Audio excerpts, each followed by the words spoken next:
her as she served out her presidency. The Prime Minister paid her a heartfelt tribute just yesterday, calling her a powerful symbol of unity for all Singaporeans. He said that she showed the way with grounded leadership, with her ability to empathize. He also called Madam Halimah an inspiration to all, as a woman from a minority community with humble beginnings. It will be an emotional day for Madam Halimah. She said her goodbyes to members of the Istana staff just yesterday. That was the official day of the end of her presidency.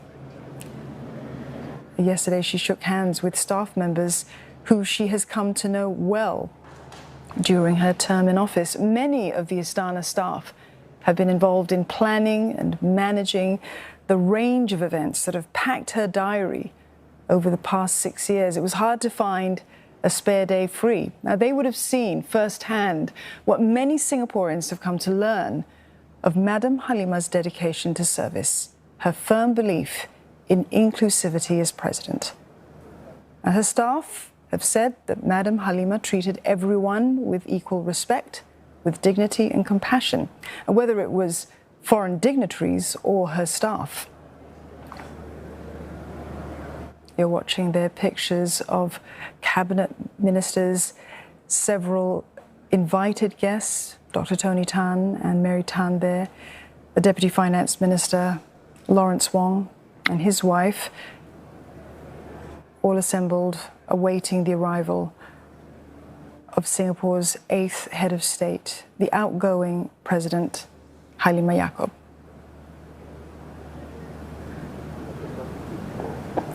One of the individuals she bids goodbye to, aide-de-camp to the President, Major Toh Soo Sin, who has remarked that it had been an honour to serve Singapore's first female president.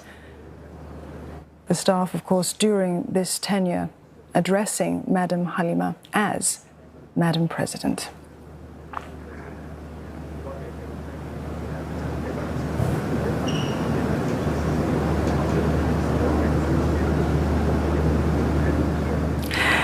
The sun set just under half an hour ago here at the Istana. The presidential standard hoisted at the highest point of this 154-year-old building, a historic landmark in the centre of Singapore's shopping district along Orchard Road. In the last 6 years, Madam Halimah went about her duties with a common touch that's so quintessentially her. Observers have said she connected the presidency with ordinary Singaporeans in a way that hadn't been achieved before. Now, the grounds surrounding this building, they are extensive. Behind those white walls, there are some 40 acres of grounds in the heart of Singapore.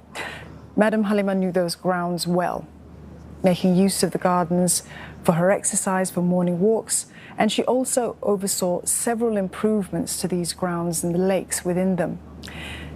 And she believed that these gardens should be shared with ordinary Singaporeans as much as possible. And she decided back in 2018 to throw open the gates to host her first Hari Raya open house at the Istana as president. And during the pandemic as well, Madam Halimah showed appreciation to the many frontline workers who worked tirelessly over the pandemic to help Singapore through that challenging time. She opened those gates for a tour of the enhanced garden at the Istana for them.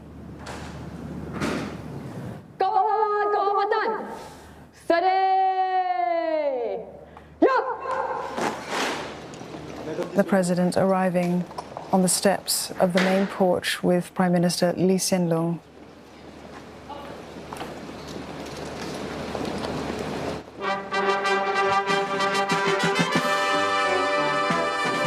The honorary aide-de-camp there forming the line of honour.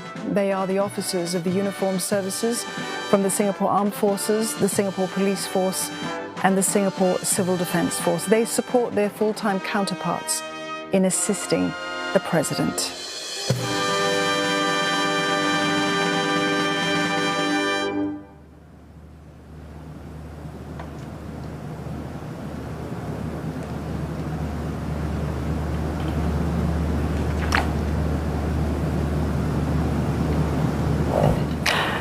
President Halimah Yacob, accompanied by Prime Minister Lee Hsien Loong, walking to the saluting dais.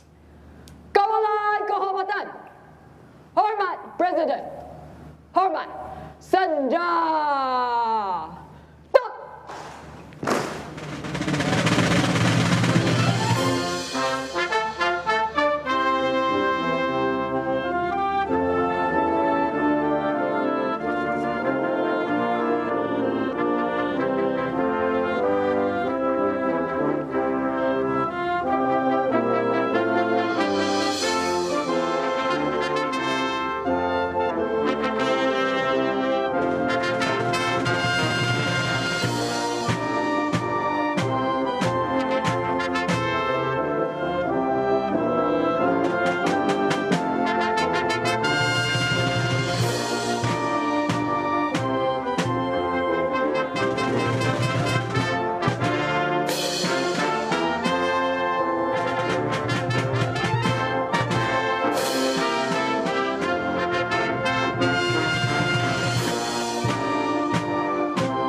Senja.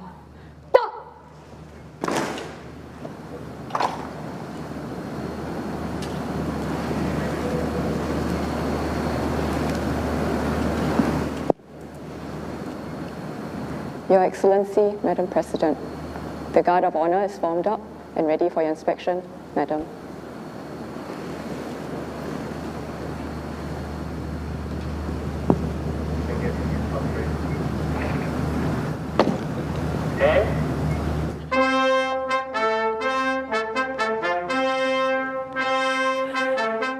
President Halimah Yacob is making her final Guard of Honor inspection as President. There are 5 Guard of Honor contingents made up of the Army, Navy, Air Force, Digital and Intelligence Service, and Singapore Police Force.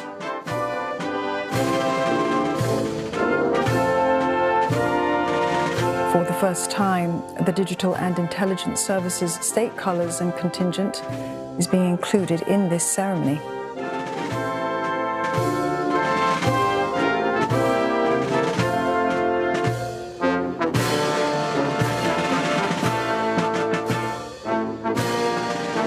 Madam Halimah presided over the inauguration parade of the Digital and Intelligence Service last year. This is the 4th service of the Singapore Armed Forces that it gives Singapore's defence capabilities against attacks in the digital domain.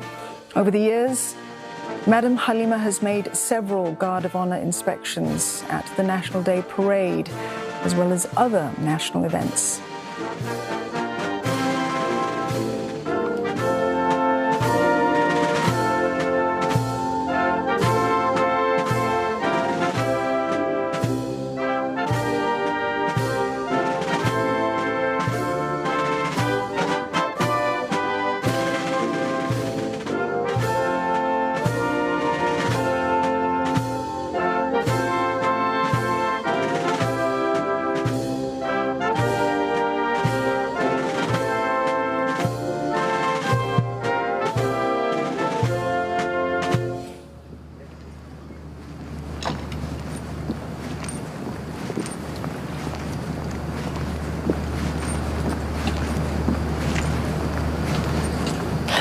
In her 6 years in office, President Halimah has championed social causes, spoken up for vulnerable groups, such as those with disabilities or older workers.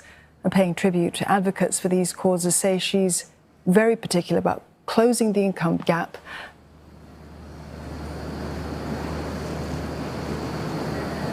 Madam President, may I have your permission to proceed with the ceremony, Madam?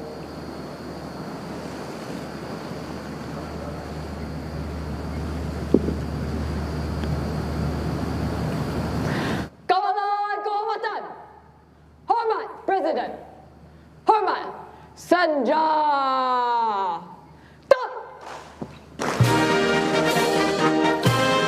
The parade commander giving the command for the parade to accord the presidential salute. The parade commander this evening, military expert 6, To Bao En from the Digital and Intelligence Service. Kawalan Kohomatan! Russo!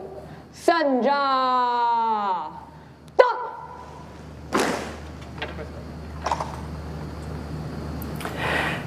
This is the last presidential salute for President Halima Yacob, with the colours being dipped. Now, the dipping of the colours is a salute that's reserved only for heads of state.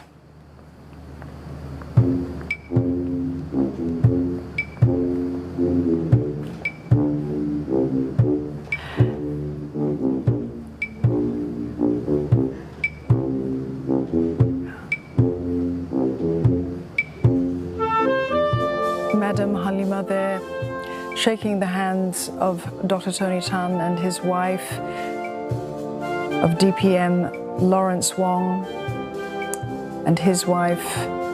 She's accompanied this evening, of course, by her husband, Mr. Mohammed Abdullah Al-Habshi.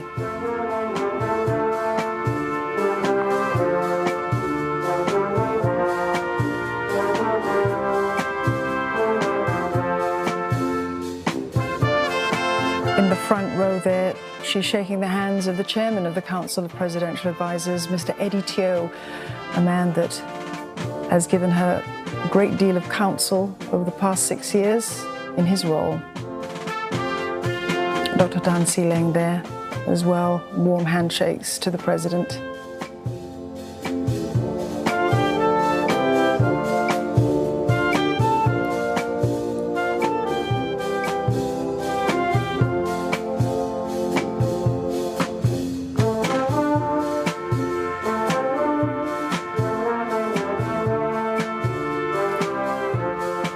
There, Indrani Raja, as well as Desmond Lee there.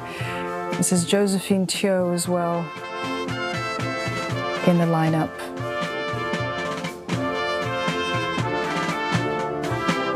These are cabinet ministers with whom Madam Halima in the past, as a one-time politician, would have worked very closely with, and as president, she has also been in discussion with them in private capacity.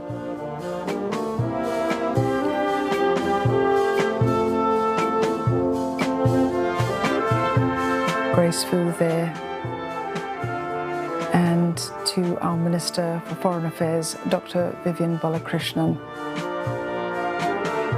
Finishing the lineup, Dr. Eng Hen, our Defence Minister.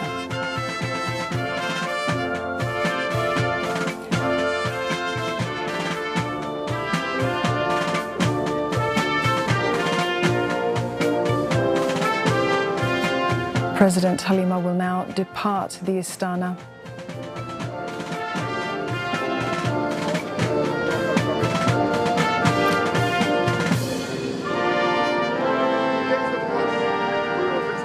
Final handshake from the Prime Minister.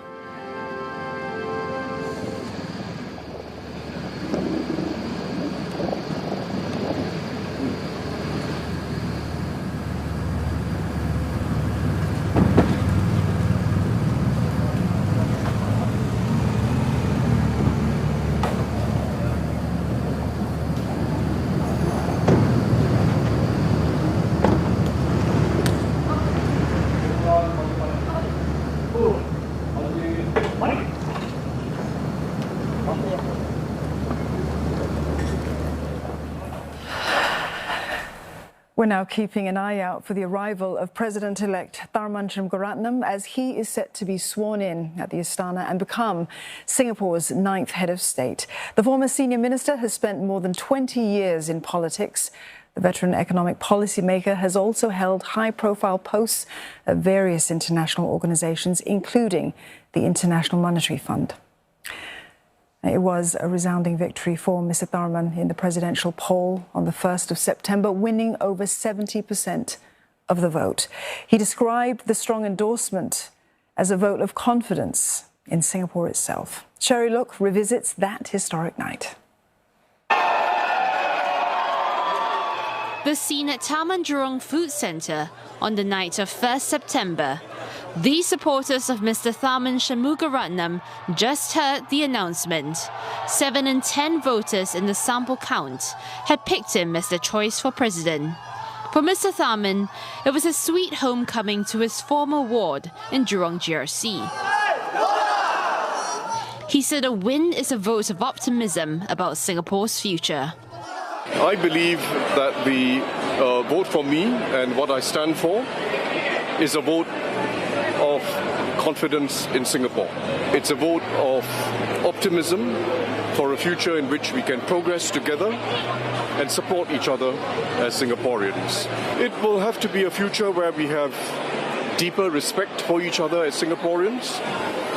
It'll have to be a future that ensures that every generation gets the confidence of knowing that we have reserves and we have the backing that will help us in the future, come what may. That clarion call was met with cries of Majulah Singapura or Onward Singapore. Early the next morning, it was made official. I declare Mr. Tharman Shanmugaratnam as the candidate duly elected as the President of Singapore. Just as the sample count indicated, Mr. Tharman swept 70.4% of the votes.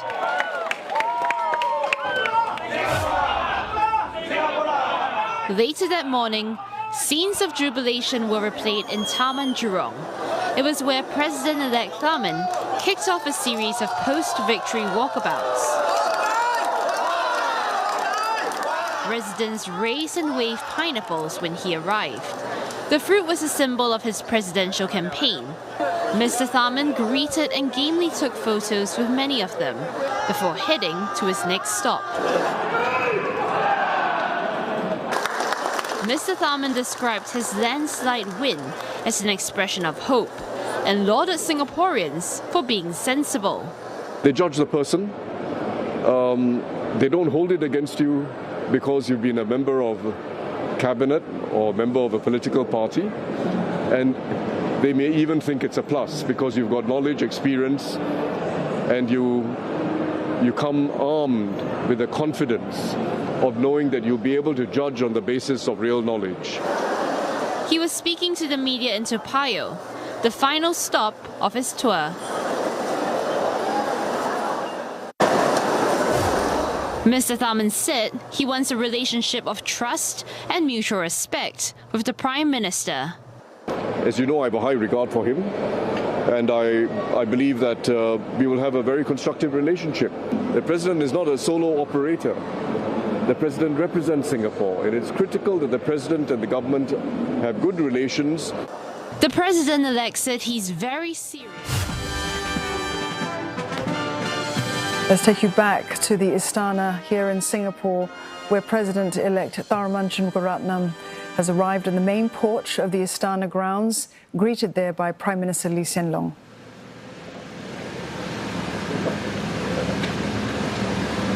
He's accompanied by his wife, Jane Itogi Shanmugaratnam.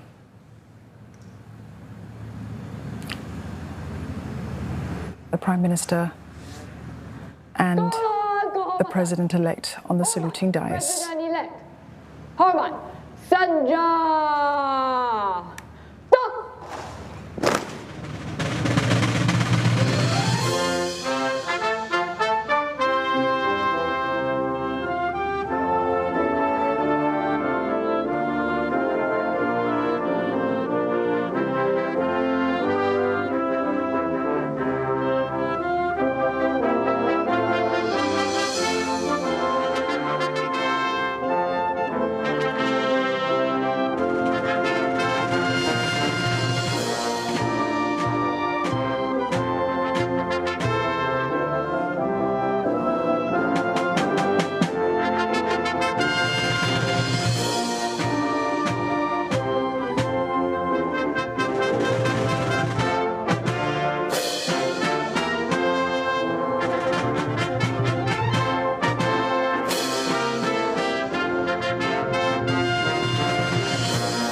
Sandra!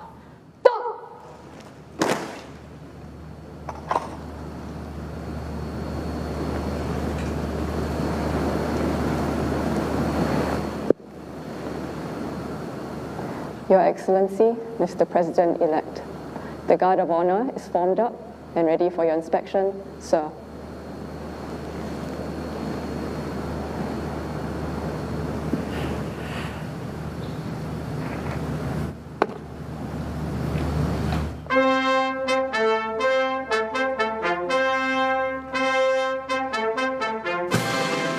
The parade commander this evening, military expert 6 To Bao-eun from the Digital and Intelligence Service.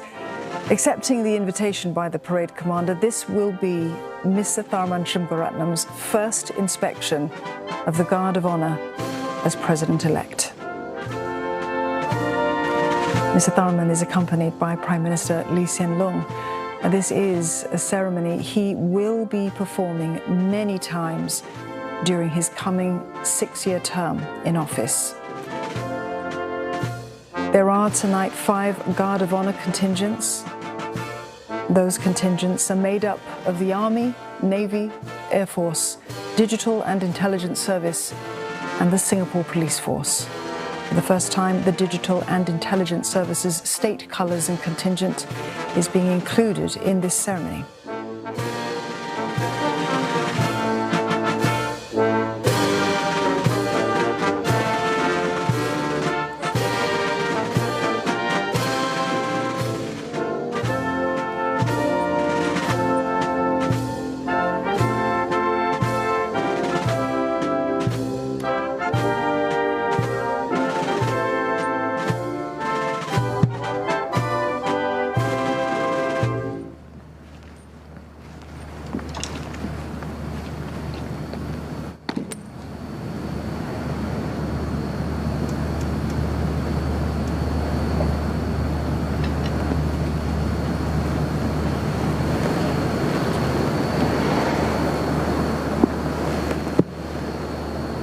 Mr. President-elect, may I have your permission to proceed with the ceremony, sir?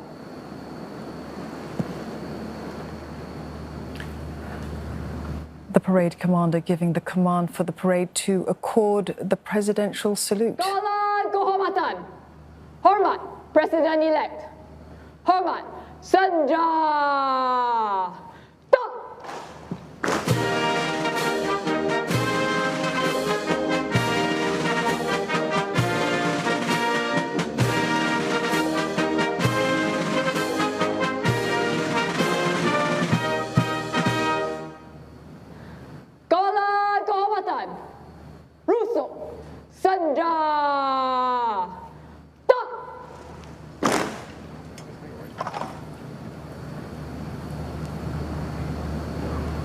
The President-elect and the Prime Minister making their way now to the State Room in the main building for the swearing-in ceremony. The presidency is regarded as the highest office.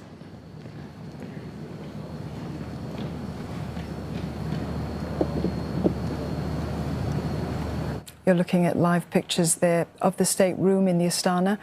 As invited guests, some 200 of them stand in anticipation of the arrival of the President-elect for this swearing-in ceremony.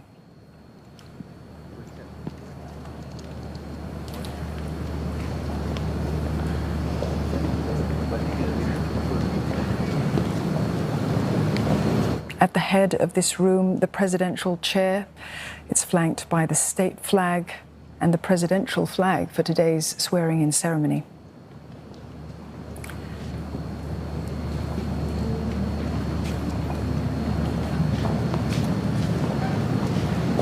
Entering the room now, the Minister for Health, Mr. Ong Ye-kung, and his wife.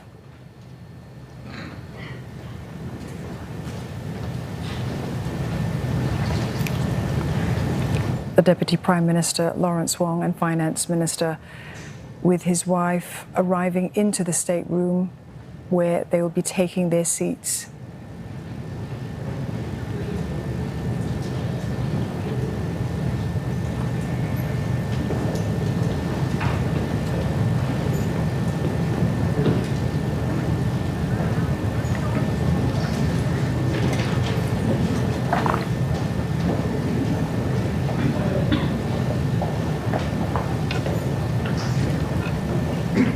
Dr. Tony Tan and Mary Tan there, at the head of that group, making their way to their seats in this stateroom.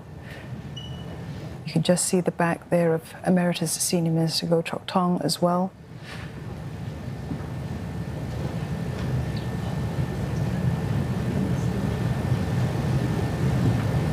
Among those invited for today's event, top civil servants, members of the diplomatic corps,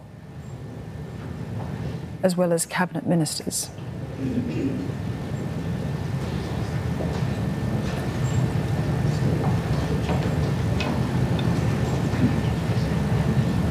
There's Dr. Tan See Leng there, our Minister for Manpower. And now a front view there of the Emeritus Senior Minister, Goh Chok Tong.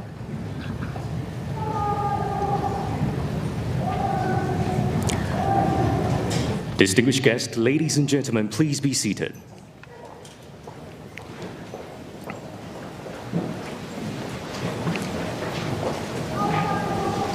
Interspersed there with several cabinet ministers, including Mr. Chan Chun Sing. That's Eddie Teo there at the front of the screens now, the chairman of the Council of Presidential Advisors.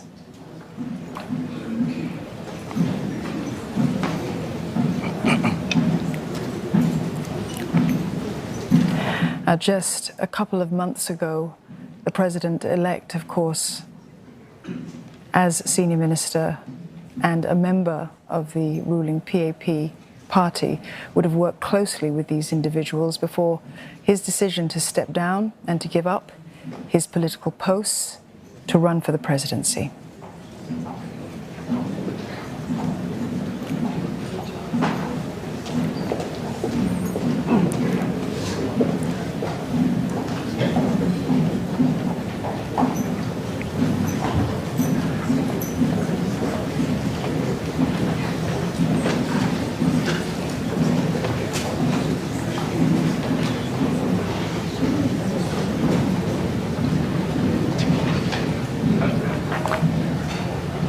The doors to the stateroom now being closed as all 200 or so guests take their seats.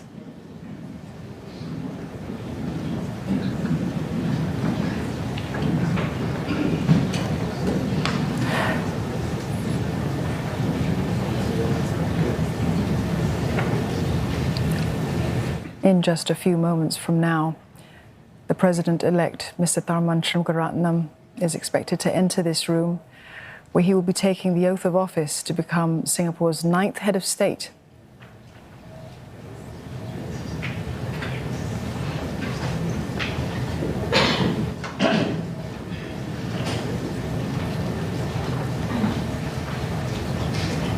Entering the room now, Mrs. Jane Itogi Shanmugaratnam, the wife of the President-elect, being accompanied by an aide-de-camp.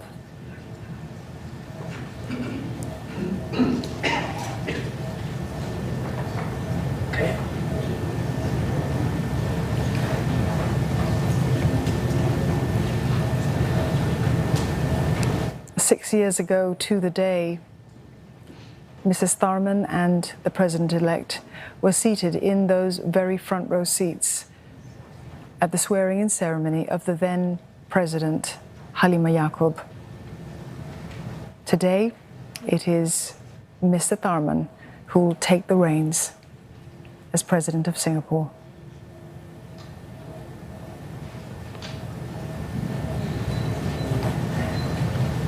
A view there of the presidential chair at the head of the building in the stateroom. Now that presidential chair, of course, flanked by the state flag and the presidential flag. President-elect.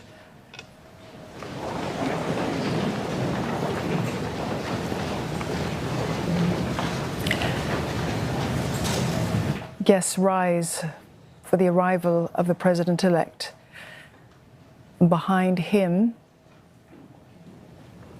the Prime Minister of Singapore and Chief Justice Sundaresh Menon.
Please be seated.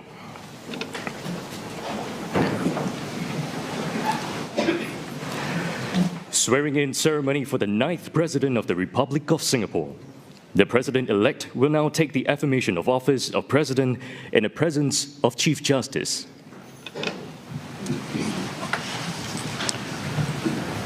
I, Tharman Shanmugaratnam, having been elected President of the Republic of Singapore, do solemnly affirm that I will faithfully discharge my duties as such to the best of my ability, without fear or favor, affection or ill will, and without regard to any previous affiliation with any political party, and that I will bear true faith and allegiance to the Republic, and that I will preserve, protect, and defend the Constitution of the Republic of Singapore. Signing of the affirmation.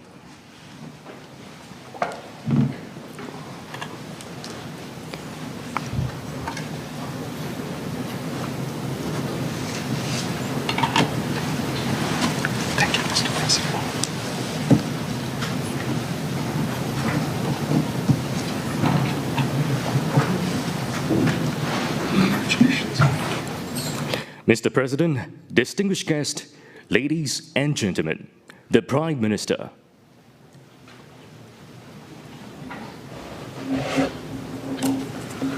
President Tharman Shanmugaratnam and Mrs. Janie Togi, Chief Justice, Excellencies, distinguished guests, ladies and gentlemen.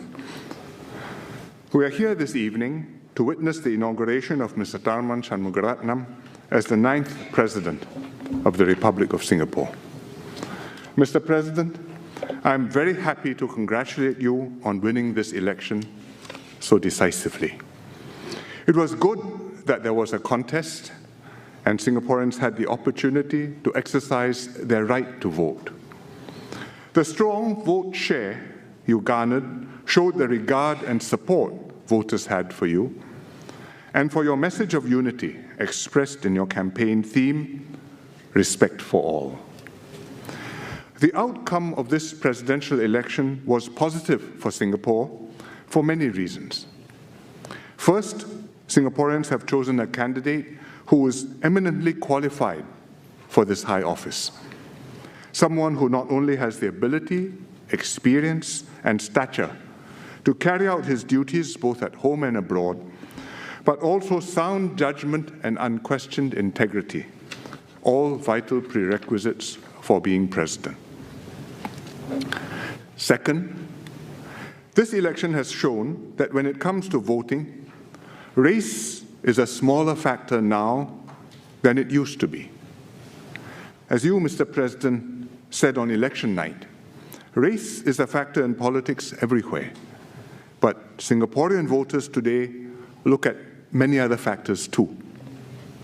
It is indeed a good sign that in a national vote, Singaporeans have elected a candidate from a minority community as president on his merits by an overwhelming majority. Third, in this election, voters have shown greater understanding of the roles and duties of the president than previously. The president is someone who represents all of us with dignity and grace and fulfills his custodial duties with integrity and independent judgment, while staying above the dust and heat of politics. The campaign was focused on how the candidates intended to exercise these custodial powers and what personal experience and attributes they would bring to the post, rather than on government policies or political issues. Singaporeans understood that they were choosing a president for the nation and not electing the next government. All these bode well for the nation's future. Mr. President, you've had a long and distinguished career in public service. You started out as an economist in the Monetary Authority of Singapore, rose through the ranks to become its managing director, and later, as minister, became its chairman. In cabinet, you also held key appointments, first in education and then in finance. Later, you shouldered broader responsibilities as Deputy Prime Minister, Coordinating Minister, for Economic and Social Policies, and most recently, Senior Minister. As a Member of Parliament for Jurong GRC for 22 years, you served your constituents with all your heart. You were always there for them, solving their problems and improving their lives. Your experience in public service has prepared you well for your new responsibilities. Mr. President, as head of state, you have an important symbolic role to strengthen our unity and cohesion as one nation.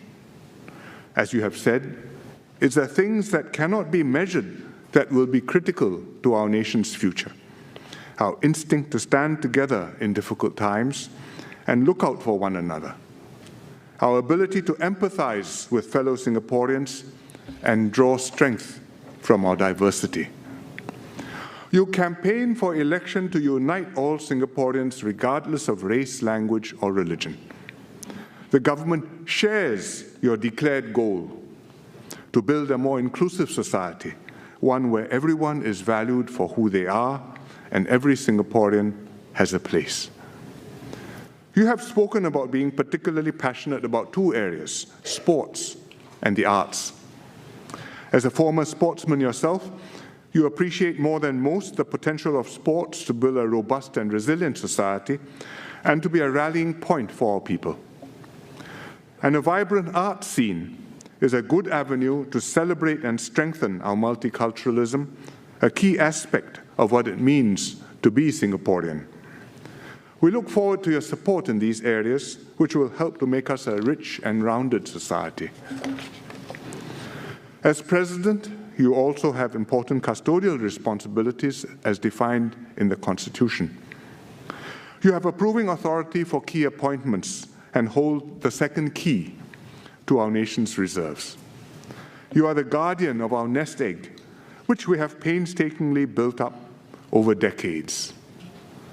Assisted by the Council of Presidential Advisors, you have to ensure that the reserves are well protected to be used only for important and exceptional purposes, especially in urgent crisis. The pandemic reminded Singaporeans what an enormous advantage it is to have adequate reserves to draw upon in a dire situation. COVID-19 called for an aggressive whole-of-nation response to support lives and livelihoods. Given your wealth of experience in economic and financial matters and your familiarity with how the system of the second key works, I have every confidence in your ability to fulfill this important duty. I pledge my government's full support and cooperation as we operate this unique system to protect our reserves and key appointments. Mr. President, in addition to your domestic duties, internationally, you will be our top diplomat, representing Singapore on the world stage. I look forward to you helping to strengthen our ties with other countries and international organizations and partners, and to open new opportunities abroad for our people and our businesses. You are very familiar with this, having participated actively in international discussions on economic and monetary issues, and having held high-level appointments in international organizations and blue ribbon advisory panels. I therefore have no doubt that you will fulfill this role with distinction. The government will work closely with you and support you to make the most of your experience and personal standing in order to advance Singapore's interests and enhance our status in the world. Finally, there's one person whose personal support will matter greatly to you. Let me take this opportunity to welcome your wife, Mrs. Jane Itogi Shanmugaratnam, to the new role and duties that she will play and fulfill as the spouse of the President in the years to come. Mr. President, Singapore is navigating our way forward in an increasingly troubled and uncertain world. Our society is in transition as we adapt to and evolve with changing circumstances. At such times, it is crucial that our nation's highest office be occupied by someone with the right experience and abilities, values, and character. I'm sure that, like your predecessors, you too will be a president for all Singaporeans and serve Singapore with dedication and distinction. We wish you every success as you embark on your presidency and will work closely with you to take Singapore forwards towards a better, brighter future for all Singaporeans. Thank you.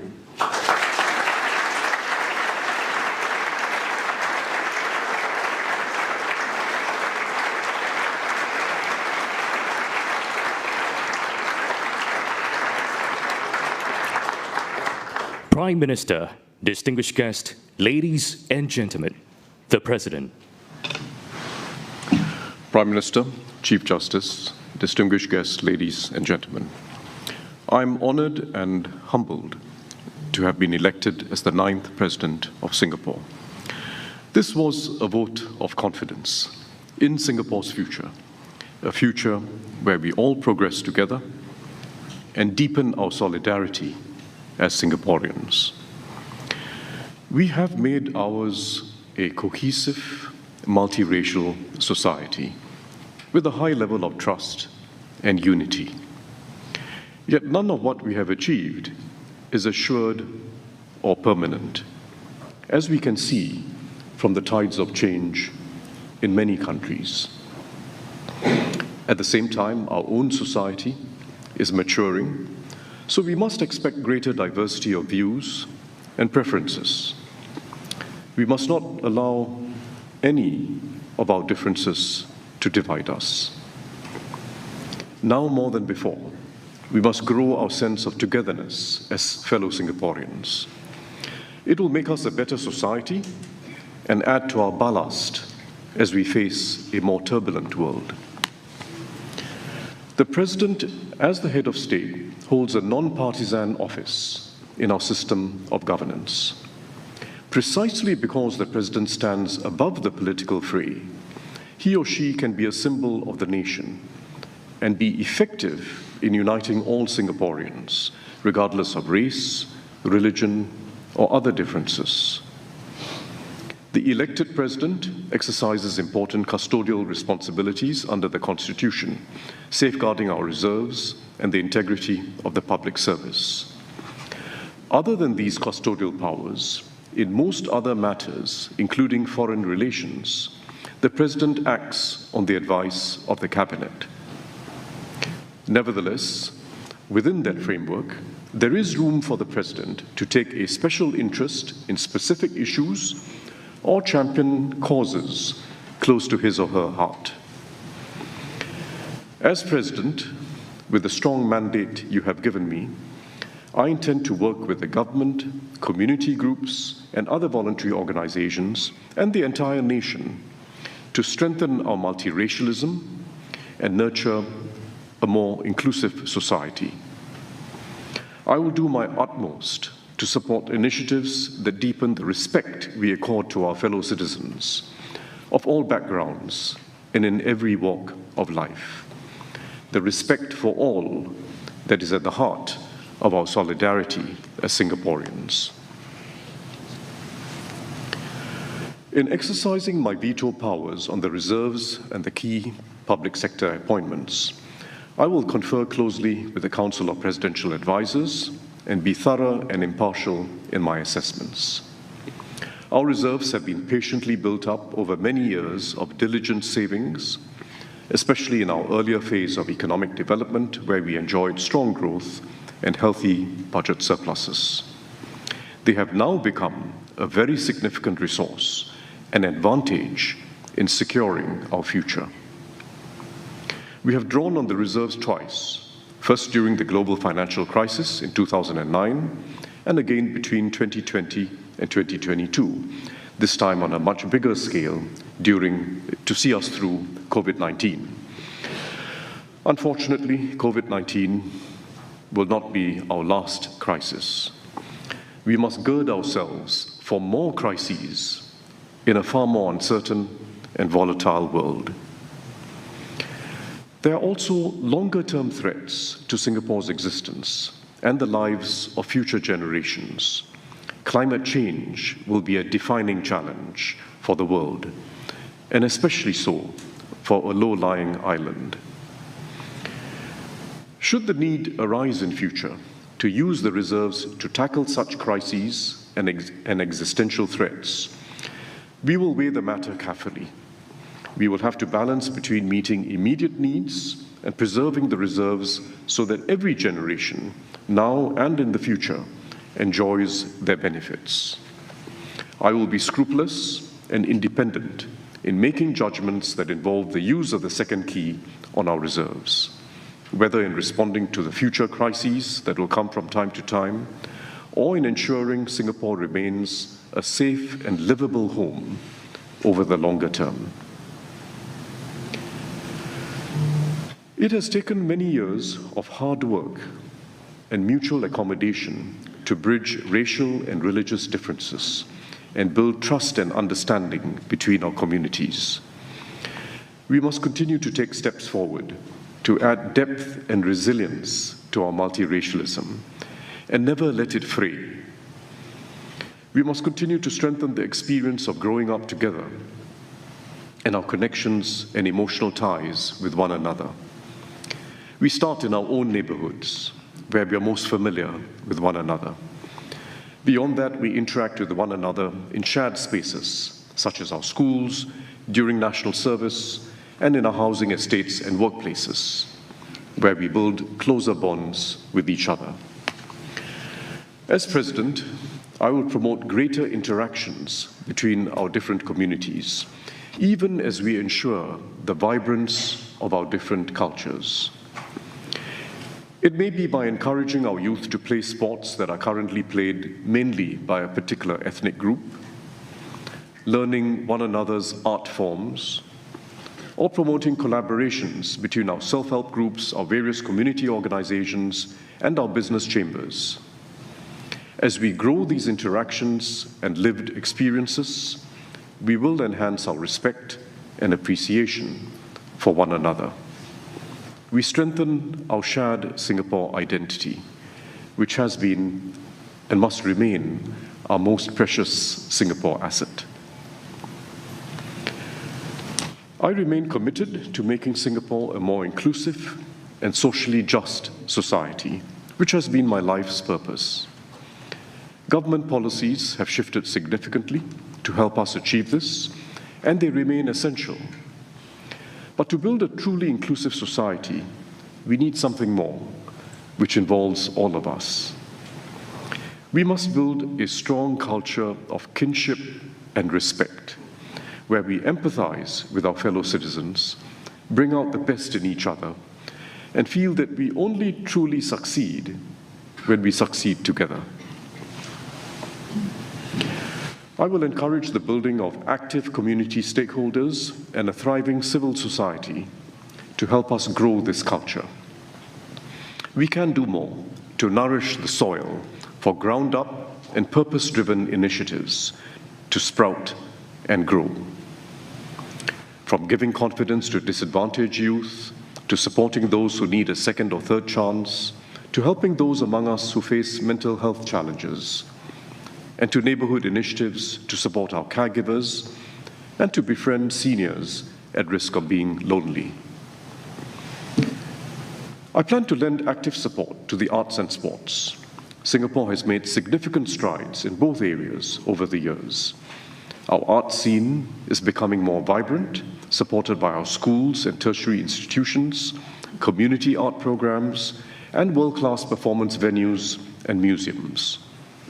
In sports, athletes like Loh Ken Yew, Shanti Pereira, Joseph Schooling, Yip Bin Siu, Sheikh Farhan, and Yu Meng Yu have excelled internationally under great pressure. Yet in both fields, the best years are ahead of us. By nurturing talent in the arts and sports and supporting them through their journeys, they will inspire us.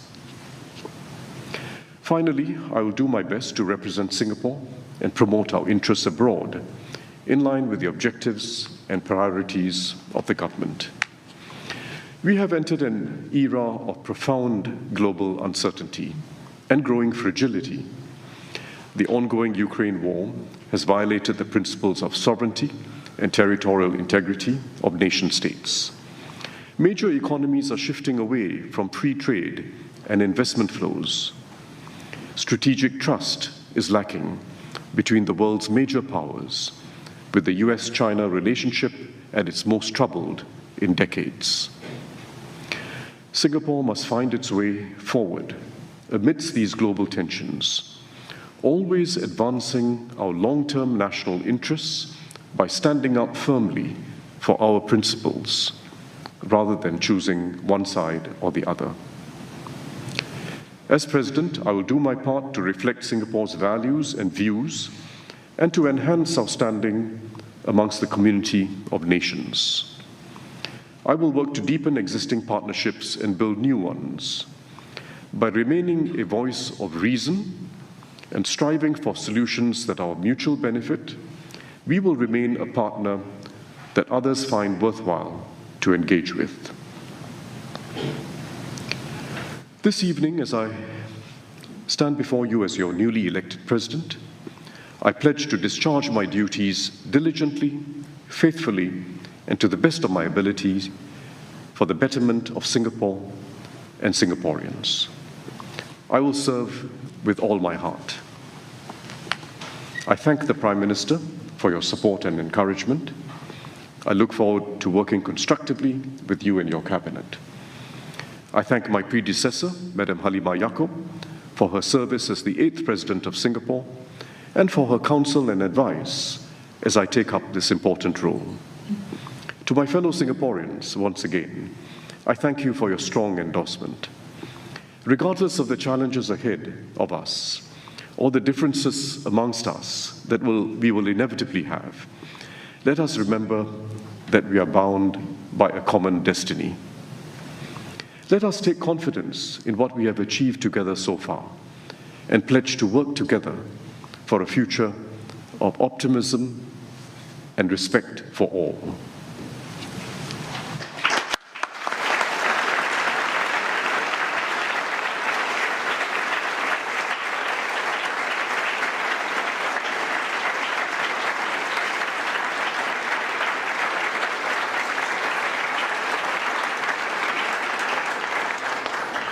Mr. President, Prime Minister, distinguished guests, ladies and gentlemen, we have come to the end of the swearing-in ceremony.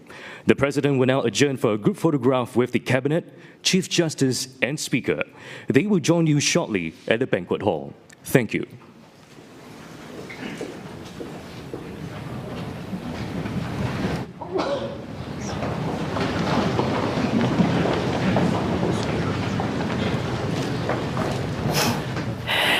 And there you have it, the swearing-in of the nation's 9th head of state, Mr. Tharman Shanmugaratnam.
You're watching live pictures now at the Istana on the main porch of this historic building where newly sworn-in President Tharman Shanmugaratnam is lining up with key cabinet members of the government, as well as the Speaker of Parliament there on the end, Mrs. Seah Kian Peng.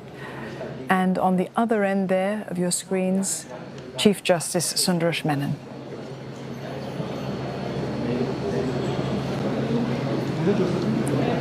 Yeah, Ms. Indrani, yeah, thanks. Yeah, very good, very good. Thanks. That's all right. Mr. Khan.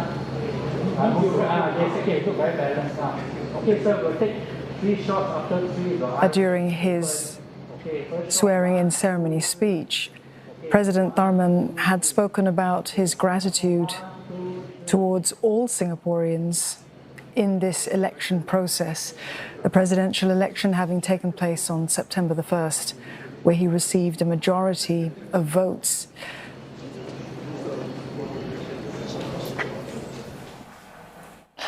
Well, to all of you here on CNA, as well as Channel 5 and CNA 938, thank you for your company. You can catch up on the key moments later on Singapore Tonight. That's at 10 p.m. Singapore Hong Kong time. And you can watch the highlights online as well at cna.asia, on Facebook, on YouTube, as well as TikTok. In the meantime, the news